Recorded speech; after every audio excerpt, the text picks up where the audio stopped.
ایک صدی میں کم سے کم ایک ضرور ہوتا ہے،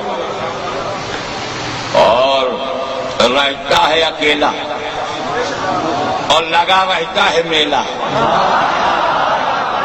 عجیب شان ہے، رہتا ہے اکیلا اور لگا رہتا ہے میلہ. سنو، اگر دیوانہ زمین پر ہے،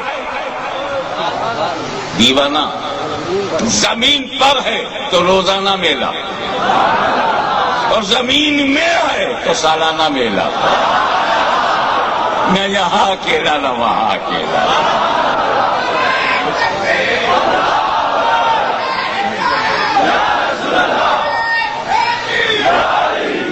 اسی لیے میں کہا کرتا ہوں کہ دیوانے کو تحقیر سے دیوانہ نہ کہنا، دیوانے کو تحقیر سے دیوانہ نہ کہنا. دیوانہ بہت سوچ کے دیوانہ بنا ہے، بہت سوچ کے.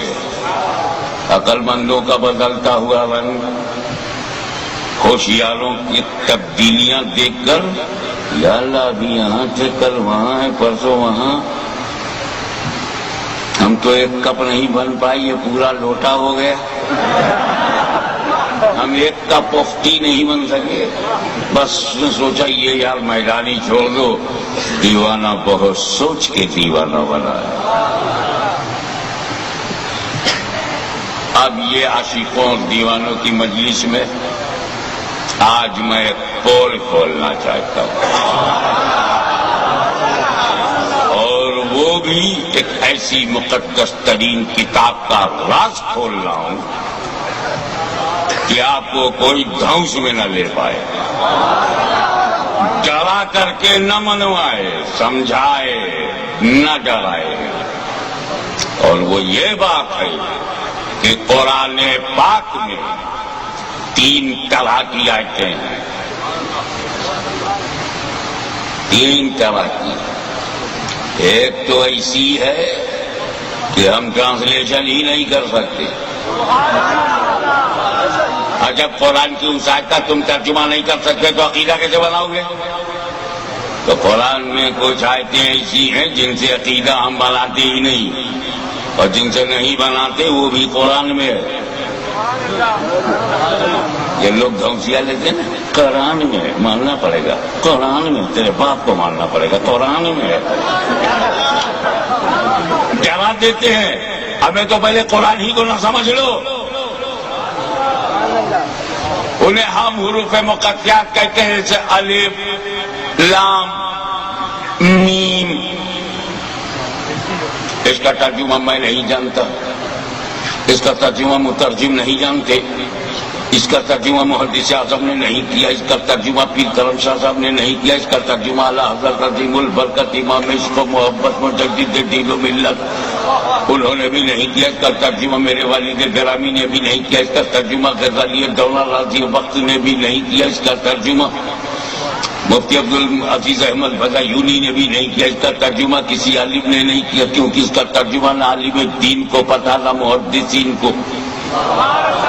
الف معنی تو ہے، لام کے بھی معنی تو ہے، میم کی بھی میننگ ہے، ہم نہیں جانتے، علماء دین نہیں جانتے، مجتہدین نہیں جانتے، بڑے بڑے فقہائے دین نہیں جانتے. ایک فائنل جملہ بول دوں، اس کا ترجمہ خود جبریل امین نہیں جانتے.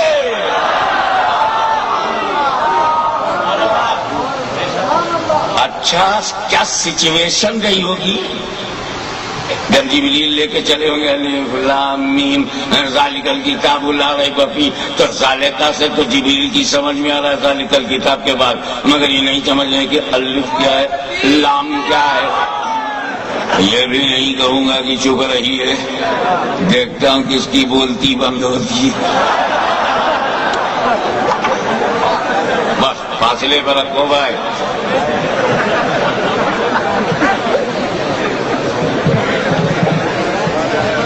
تو قرآن میں کچھ آیتیں ایسی ہیں جن کا ہم ترجمہ نہیں کر سکتے، اور میں نے عرض کیا کہ الف لام میم کاف ہا یا عین صاد ہا میم عین سین قاف،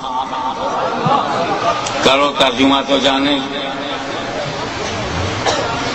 تو میں کہتے کہتے یہ بھی کہہ گیا کہ اس کا ترجمہ علماء دین، تو علماء دین خود جبریل امین نہیں جانتے۔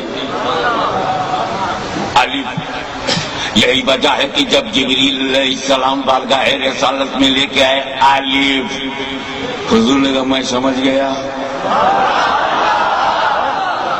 جبریل نے کہا لام، نبی نے کہا میں سمجھ گیا۔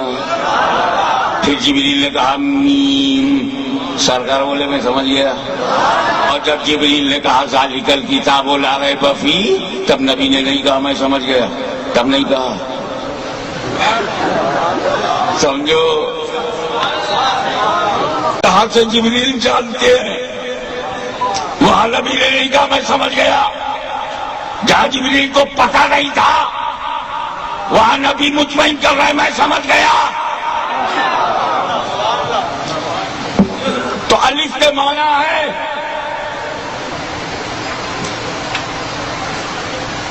لام کے بھی معنی ہے، میم کے بھی ہیں، مگر الف کا معنی الف میں، لام کا لام میں، میم کا میم میں چھپا، غیب، پردہ، حجاب۔ اب اتنی بھی سمجھ نہیں رہ گئی کہ جس نبی سے قرآن کا غیب نہ چھپا ہو، جہان کا غیب کیسے چھپے گا؟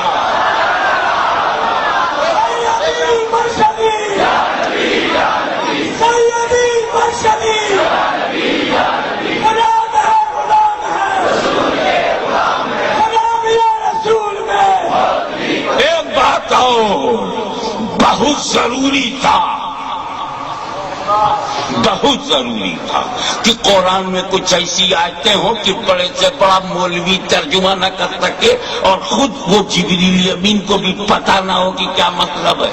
بہت ضروری تھا، بہت ضروری تھا کہ قرآن میں کچھ آیتیں ایسی ہوں جس کا معنی مطلب جبریل کو بھی نہ معلوم ہو، تاکہ اللہ کے بندوں کو پتہ چل جائے کہ جبریل کا کام وہی لانا ہے، پڑھانا ان کا کام نہیں، مطلب بتانا ان کا کام نہیں۔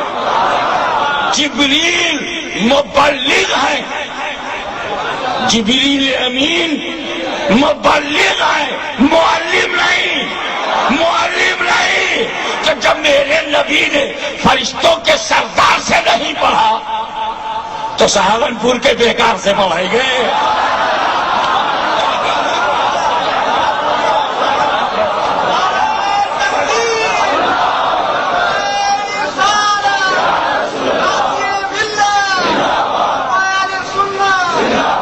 علماء کرام اپنی اصطلاحی زبان میں اس قسم کی آیات کو اولاً مفردات قرار دیتے ہیں اور واضح طور پر اسے حروف مقطعات کہتے ہیں۔ لیکن ایک دوسری قسم کی آیت اور ہے، اب الف لام میم سے تو عقیدہ بننے والا نہیں، جب مطلب معلوم ہی نہیں تو کیا مطلب نکالے، منشا معلوم ہی نہیں ہے تو کیا عقیدہ بنائے۔ دوسری قسم کی آیت ایسی ہے، پہلے اس کی پہچان سمجھ لو، بات تو درس گاہ کی ہے، بات تو علماء سے کرنے کی ہے، لیکن میری ڈیوٹی ہے کہ وہ بات عوام سے کہو، تو تھوڑا سا میں اپنا لیول کم کروں، تم اپنا لیول اوپر کرو، تاکہ دوریاں نزدیکیاں بن جائیں اور معاملہ فہمی آسان ہو جائے۔ قرآن میں کچھ آیتیں ایسی ہیں جن کا ترجمہ تم کر سکتے ہو، ٹرانسلیشن کر سکتے ہو، لیکن ترجمے میں جو ظاہر ہوگا پکی بات یہ ہے کہ وہ خدا کی مراد نہیں۔ جب ترجمہ کرو گے تو ترجمے میں جو باہر نکلے گا وہ خدا کی مراد نہیں، اور جو خدا کی مراد ہے وہ ترجمے میں موجود نہیں۔ جیسے ید اللہ فوق ایدیہم،